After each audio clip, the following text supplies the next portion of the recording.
Tu veux un peu de popcorn? Il est nature. Hein. Non mon ami, moi je prends des noix. C'est plus ça. Un coca? 0. Hein. Non merci, moi je prends un jus d'orange, c'est plus ça. Je veux commander un burger, tu veux quoi? Non, je prends une salade, je suis régime.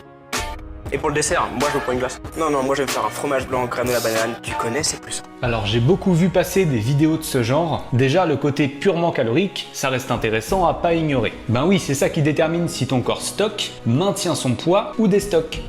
Généralement, c'est pas un repas qui va faire la différence, faut voir la globalité sur la semaine. Illustrons ça avec un exemple. Une personne veut perdre du poids, elle mange 200 kcal de moins que ses besoins par jour, du lundi au vendredi. En 5 jours, elle accumule donc 1000 kcal de déficit, c'est carré. Le samedi, il y a eu un gros repas, elle a dépassé ses besoins journaliers de 500 kcal. Le dimanche, même chose, plus 500 kcal par rapport à ses besoins de base. Bah la balance finale, ça fait 1000 moins 500 moins 500, donc 0 de déficit accumulé sur la semaine, donc le poids est stable. On comprend que peu importe la source d'aliments, l'énergie que ça apporte aura un impact. Mais est-il purement identique? Pour nuancer davantage, toutes les calories, elles se valent pas. Le corps brûle des calories pour digérer. Eh oh, le budget allumette là! Et les protéines, elles ont l'avantage d'y être plus contributrices. Elles ont aussi un rôle sur la satiété, ce qui peut aider à manger moins par la suite. Les fibres alimentaires aussi, dans les fruits, légumes, légumineuses, mais également dans les féculents peu ou pas raffinés,